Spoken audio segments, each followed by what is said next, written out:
کہ کیا کچھ آخرکار اعتکاف کے لیے ضروری چیزیں ہیں، اعتکاف میں بیٹھنے سے پہلے کن چیزوں کا خیال رکھنا چاہیے، اور کس طریقے سے جو ہے باقاعدہ طور پر ان چیزوں پہ نظر و ثاق کرنا چاہیے۔ ہمارے ساتھ اس وقت بات چیت کرنے کے لیے موجود ہیں مولانا اعجاز الحق صاحب۔ ان سے جاننے اور سمجھنے کی کوشش کریں گے کہ آخرکار اعتکاف میں بیٹھنے سے کیا کچھ ہوتا ہے اور کن چیزوں سے جو ہے پرہیز کرنی چاہیے، کن کن چیزوں کا جو ہے وہ خیال رکھنا چاہیے۔ سب سے پہلے السلام علیکم مول صاحب، بہت شکریہ وقت دینے کے لیے۔ سیدھا سوال پر جائیں گے۔ اعتکاف میں جو ہے باقاعدہ طور پر آپ بیٹھ رہے ہیں، اور جس طریقے سے ایک نیم اور روایت ہے اور جس طریقے سے اسلام میں کہا گیا اسی طریقے سے نظام چل رہا ہے، مگر کئی سارے ایسے لوگ ہیں، ایسے جوان ہیں، ایسے ہماری بہنیں ہیں جو کچھ چیزوں سے باقاعدہ طور پر خبر نہیں ہے اور کچھ چیزوں کا خیال نہیں رکھتے۔ تو سب سے پہلے آپ سے سمجھنے کی کوشش کریں گے اعتکاف میں بیٹھنا کس طریقے سے لازمی ہے، کیا کچھ کہا گیا ہے اسلام میں اعتکاف کے بارے میں؟ بسم اللہ الرحمن الرحیم والصلاة والسلام علی اشرف الانبیاء والمرسلین اما بعد۔ بہت بہت شکریہ آپ کا جی، آپ نے بجا فرمایا کہ اس وقت ماہ مبارک کا مبارک عظیم بابرکت مہینہ اپنی تمام تر برکتوں اور رحمتوں کے ساتھ رواں اور دواں ہے۔ اللہ تعالیٰ اس کی خیر ہم سب کو نصیب فرمائے، آمین۔ اور اس کی 20 تاریخ کے بعد یعنی 20 شب کے بعد غروب آفتاب سے پہلے وہ حضرات جن کا اقبال بلند ہوتا ہے، جن پر تقدیر مہربان ہوتی ہے، سعادت مند حضرات اس میں اعتکاف کی سنت کو بھی ادا کرتے ہیں۔ اور یہ روایت بھی یا یہ سلسلہ بھی 1400 سال سے زائد شروع ہے، چلا آ رہا ہے، بلکہ اس سے پہلے بھی اس کے کچھ آثار ملتے ہیں، لیکن شریعت اسلام میں جہاں روزوں کی فرضیت کا حکم ہوا، بلکہ ہم سب کی ماں، امت کی ماں امی عائشہ صدیقہ رضی اللہ عنہا روایت کرتی ہیں کہ کبھی بھی رحمت عالم صلی اللہ علیہ وسلم کا اعتکاف نہیں چھوٹا۔ ہاں، روایتوں میں ہے کہ ایک مرتبہ آپ نے نہیں کیا تو پھر اگلے سال آپ نے اس کی قضا کی تھی۔ بہرحال یہ سنت ہے، سنت علی الموقدہ ہے اور الکفایہ ہے، یعنی اگر کسی محلے میں یا کسی بستی میں یا کسی گاؤں میں کوئی بھی شخص اعتکاف کو نہ بیٹھا تو سارے کے سارے گنہگار ہوں گے، لیکن اگر چند بیٹھے یا کوئی ایک بیٹھا تو ان کے بیٹھنے کی وجہ سے یا ان کے بیٹھنے سے سب کی طرف سے ادا ہو جائے گا، جسے ہم کفایہ کہتے ہیں۔ اور بہت بڑی فضیلت کی عبادت ہے، بڑی بابرکت عبادت ہے۔ سادہ فہم سے اگر اس کو سمجھنے کی کوشش کریں تو اس سے بڑھ کر کیا سعادت ہوگی کہ کسی کو یہ موقع ملے کہ وہ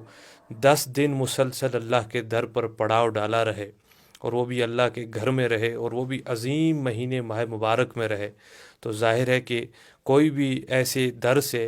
اتنا دن پڑاؤ ڈالنے کے بعد، اس حالت میں پڑاؤ ڈالنے کے بعد محروم نہیں لوٹے گا۔ یقیناً خالی ہاتھ اگر جائیں گے، خالی جھولی لے کر جائیں گے تو جھولی اور ہاتھوں کو بھر کے آئیں گے، مغفرت اور رحمت کے ساتھ واپس آئیں گے۔ احادیث میں اس کی بڑی فضیلت وارد ہوئی ہیں، مختلف روایات ہیں، جیسے میں چند آپ کے سامنے پیش کرتا ہوں اختصار کے ساتھ۔ اللہ کے نبی علیہ الصلاۃ والسلام سے بات ثابت ہے، آپ نے فرمایا کہ اگر کوئی ایک دن بھی اللہ کی رضا کے لیے اعتکاف کرے، شرط اس میں اللہ کی رضا ہے، کیونکہ ہر عبادت للہیت اور اخلاص کی وجہ سے ہی قبولیت کے درجے کو پہنچتی ہے۔ جس میں نام نہاد مقصد ہو انسان کا تو وہ ریا ہے، اور ادنا درجے کا ریا بھی شرک کے برابر گناہ اور جرم ہے۔ لیکن اگر اللہ کی رضا کے لیے کوئی بھی کام کیا جائے وہ معتبر ہے، وہ مقبول ہے، اور اسی لیے آپ نے فرمایا جو اللہ کی رضا کے لیے ایک دن کا بھی اعتکاف کر لے تو اس کے اور جہنم کے درمیان 3 خندقیں آ جاتی ہیں، یعنی اتنا وہ جہنم سے دور ہو جاتا ہے۔ اور ایک خندق کتنی گہری ہوتی ہے، کتنی بڑی اس کی وسعت کیا ہے، آپ نے فرمایا جتنی آسمان اور زمین کے درمیان کی خلا ہے اتنی ایک خندق ہے۔ 3 خندقوں کے برابر، اس حساب کی 3 خندقوں کے برابر وہ جہنم سے دور ہو جاتا ہے۔ اب اندازہ کریں، یہ ایک دن کے اعتکاف پر یہ بشارت سنائی گئی ہے، اور جو رمضان جیسے مبارک مہینے میں 10 دن اعتکاف کی سنت کو ادا کرے گا اس کا درجہ کیا ہوگا۔ اچھا مولانا صاحب، آپ سے یہ بھی جاننا چاہیں گے کہ کیا اعتکاف رمضان پاک مقدس مہینے میں بھی مہینے میں ہی کر سکتے ہیں، یا پھر رمضان کے بغیر بھی کر سکتے ہیں؟ یہ بغیر بھی ہم اعتکاف پہ بیٹھ سکتے ہیں، لیکن جو سنت کا اعتکاف ہوتا ہے اور جس کو ہمارے یہاں جو درجہ پایا جاتا ہے اس کے لیے شرط ہے، وہ سنت کا اعتکاف وہ رمضان کے اخیر عشرے میں ہی ادا کیا جاتا ہے، جس کی شروعات 20 تاریخ کے غروب آفتاب سے پہلے، غروب آفتاب سے قبل سے لے کر جب شوال کا چاند نظر آئے تب تک انہیں مسجد میں بیٹھنا ہوتا ہے۔ کافی ہماری بہنیں جو ہیں، ہماری مائیں جو ہیں گھر میں اعتکاف کرتی ہیں، مگر کچھ چیزوں سے جو ہے انہیں باقاعدہ طور پر علم نہیں ہوتا کہ کس طریقے سے کرنا ہوتا ہے، تو عورتوں کے لیے کیا کچھ کہا گیا ہے اعتکاف کو لے کر گھر میں اگر کرنا چاہیں؟ یہ بالکل آپ نے بخوبی سوال پوچھا۔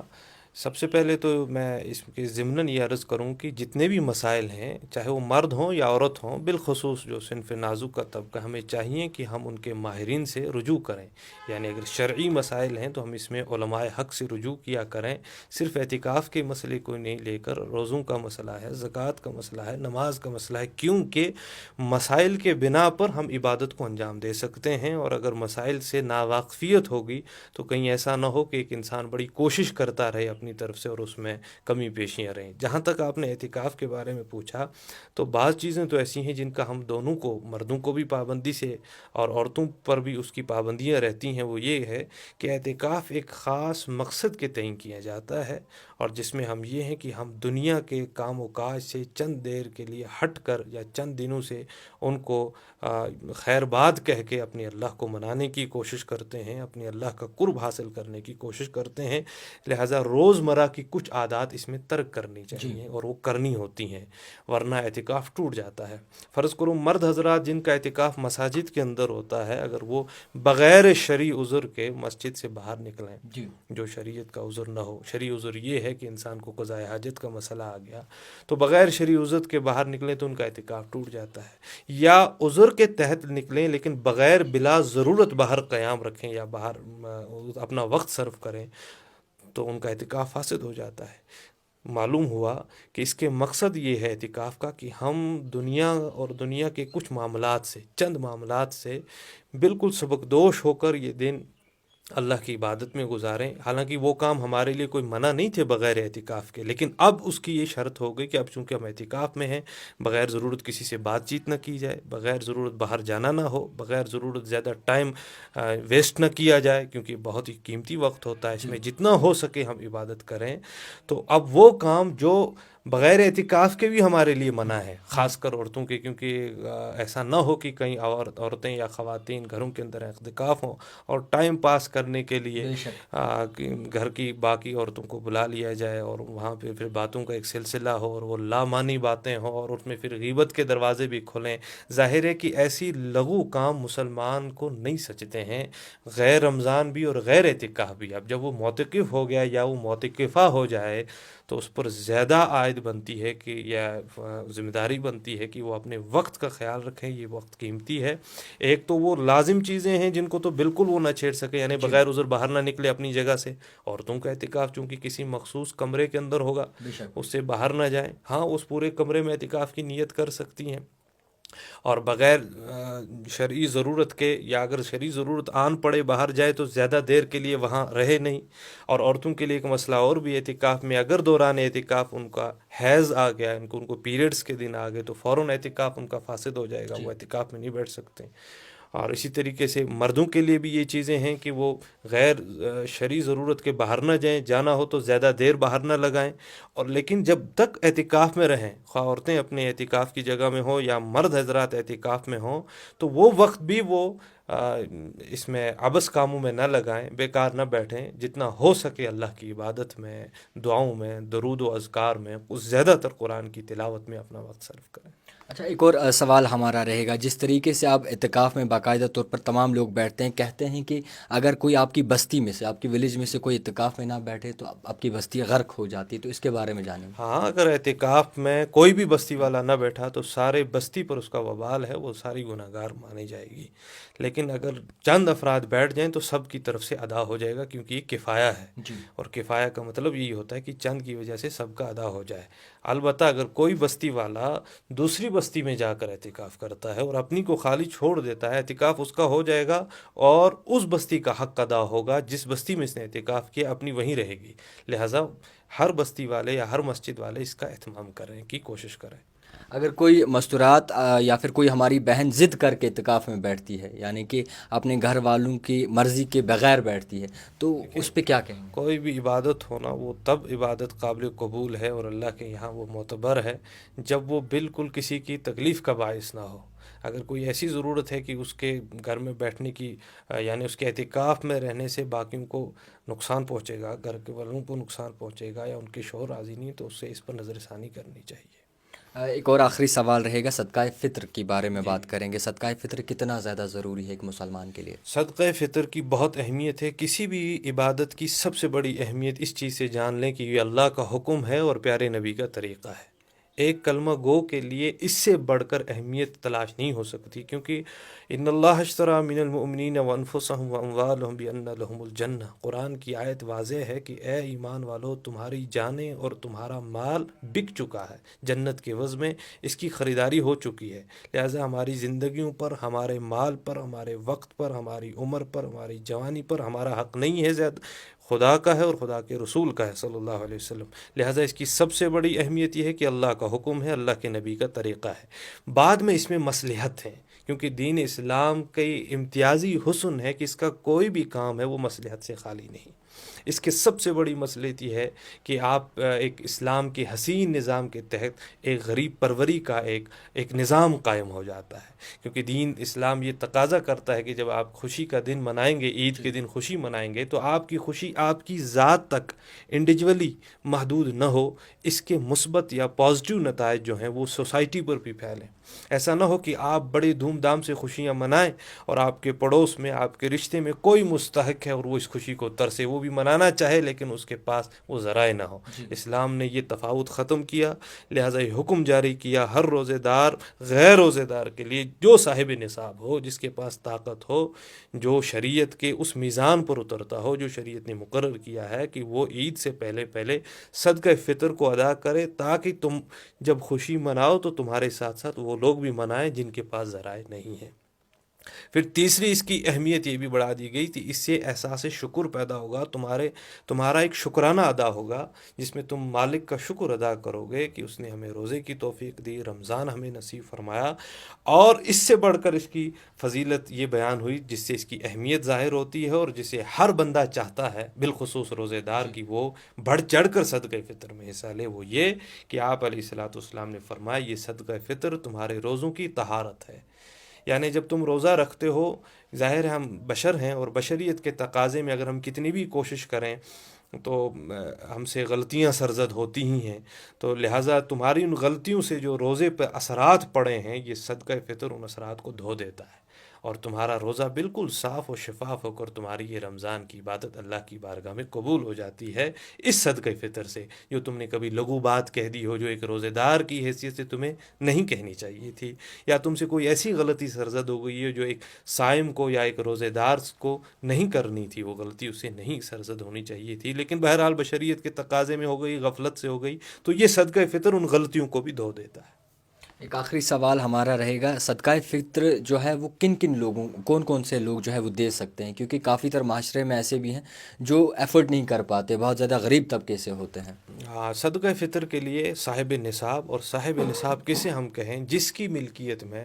7.5 تولہ سونا ہو یا 52 تولہ چاندی ہو یا اس کے برابر رقم ہو، جو مقدار شریعت نے زکوٰۃ کے لیے مقرر کیا ہے. لیکن فرق یہ ہے، زکوٰۃ کے لیے صاحب نصاب کا اس مال کا مالک ہونے کے لیے سال کی شرط ہے، یعنی اس کے پاس یہ مال سال تک رہنا چاہیے تب اس پر زکوٰۃ فرض ہوتی ہے. صدقہ فطر کے لیے سال کی قید نہیں ہے. اگر انہی دنوں میں فرض کریں کسی کے پاس اتنا ضرورت اصلیہ سے زیادہ کچھ سونا ہے، کچھ چاندی ہے، کچھ نقد ہے، جس کو ملا کر ہم 52 تولہ چاندی خرید سکتے ہیں، اتنا بنتا ہے، تو اس پر ان دنوں پر صدقہ فطر عید سے پہلے دینا واجب ہے. تمام جتنی بھی مسلمان امت ہمیں دیکھ رہی ہے، کیا کچھ کہنا چاہیں گے؟ پاک مقدس مہینہ ہے. دیکھیں، مہینے کا بہت سارا حصہ ہم سے رخصت ہو گیا، اور بہت کم حصہ اور اہم حصہ اب ہمارے سر پر آن پڑا ہے۔ اللہ اس کی خیر و برکت ہمیں نصیب فرمائے۔ یہ رمضان کا نچوڑ ہے، یہ آخری عشرہ۔ حضرت عائشہ صدیقہ روایت کرتی ہیں کہ اس مہینے میں نبی علیہ الصلاۃ والسلام بہت زیادہ محنت کرتے تھے عبادت کرنے میں،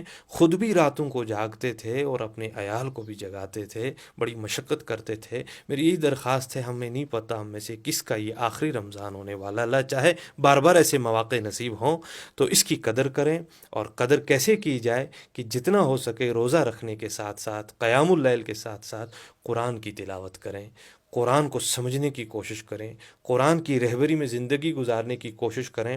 جو اعتکاف میں بیٹھے ہیں وہ مبارک لوگ ہیں، انہیں لیلۃ القدر کی رات بڑی آسانی سے مل جائے گی اگر وہ تلاش کریں۔ جو نہیں ہیں وہ بھی ان راتوں کو کم سے کم اتنا حصہ اپنا ایک مخصوص کریں، کیا پتہ کس رات کو لیلۃ القدر ہو، اور جس کے متعلق قرآن میں اور حدیث میں ہے کہ اس کی عبادت 1000 مہینے کی عبادت سے نہ صرف یہ کہ بہتر ہے، بلکہ پیارے نبی کا یہ پیارا ارشاد ہے، جسے اس رات کی خیر مل گئی اسے ساری خیر حاصل ہو گئی، اور جو اس خیر سے محروم رہا وہ اس تمام بھلائیوں سے محروم رہا۔ اب ان بچے کچھ دنوں میں جتنا ہو سکے عبادت کریں، انفاق کریں، کیونکہ صحابہ کہتے ہیں جب رمضان آتا تھا تو ہم 3 باتوں کا اضافہ دیکھتے تھے حضور کی معمولات میں، عادات میں۔ تو میں انہی باتوں کو کوٹ کرتا ہوں کہ ہمیں بھی کوشش کرنی چاہیے انہی باتوں پر ہم عمل پیرا ہوں۔ کوئی بھی عبادت ہو، بلکہ ہمارا تو یہ عقیدہ ہے دنیاوی زندگی کا بھی کوئی مسئلہ ہو، جب وہ حضور کی اطاعت میں گزاریں گے نا تو 4 چاند لگ جائیں گے۔ وہ یہ ہے کہ آپ رمضان میں عبادت میں اضافہ فرماتے تھے، یعنی غیر رمضان بھی جو آپ کی عبادت کا حال ہوتا تھا سبحان اللہ، لیکن رمضان میں اور بڑھ چڑھ کے عبادت کرتے تھے، اور اس آخری عشرے میں اس میں بھی اضافہ فرماتے تھے، اور اللہ کے سامنے آہوزاری زیادہ کرتے تھے، دعائیں زیادہ کرتے تھے۔ یہی وجہ ہے حضرت عائشہ صدیقہ نے جب پوچھا یا رسول اللہ اگر مجھے پتہ چل جائے کہ ابھی لیلۃ القدر ہے آج کی رات تو میں کیا کہوں، تو حضور نے فرمایا تم یہ دعا کرنا اللہم انک عفو کریم تحب العفو فاعف عنی، گویا اپنی گناہوں کی مغفرت مانگنا۔ اور تیسری چیز، حضور اس مہینے میں صدقہ خیرات بہت کرتے تھے۔ ایک تو ہو گیا جو آپ پر فرض ہے، لازم ہے زکوٰۃ، جو آپ پر واجب ہے صدقہ فطر، اس کے علاوہ بھی جس کو حیثیت اللہ نے دی ہے وہ مستحقوں میں، غریبوں میں انفاق کے ذریعے، اللہ کی راہ میں خرچ کرنے کے ذریعے۔ اور چوتھی چیز، جس چیز کی وجہ سے اس قرآن کی عظمت ہے اور جس کا اعلان خود قرآن نے کیا، جس چیز کی وجہ سے اس رمضان کی عظمت، جس چیز کی وجہ سے اس رات لیلۃ القدر کی عظمت، وہ ہے اللہ کی کتاب قرآن، اس کے ساتھ لو لگائی ہے۔ خیر، بہت شکریہ وقت دینے کے لیے۔ میں آپ کو بتا دوں کہ رمضان کا پاک مقدس مہینہ ہے، اور یہ جو دن ہیں برکتوں والے دن ہیں، آپ عبادت ضرور کیجیے گا، دعاؤں میں کریے گا یاد۔ دیکھتے رہیے the type writer Javed Khan کے ساتھ۔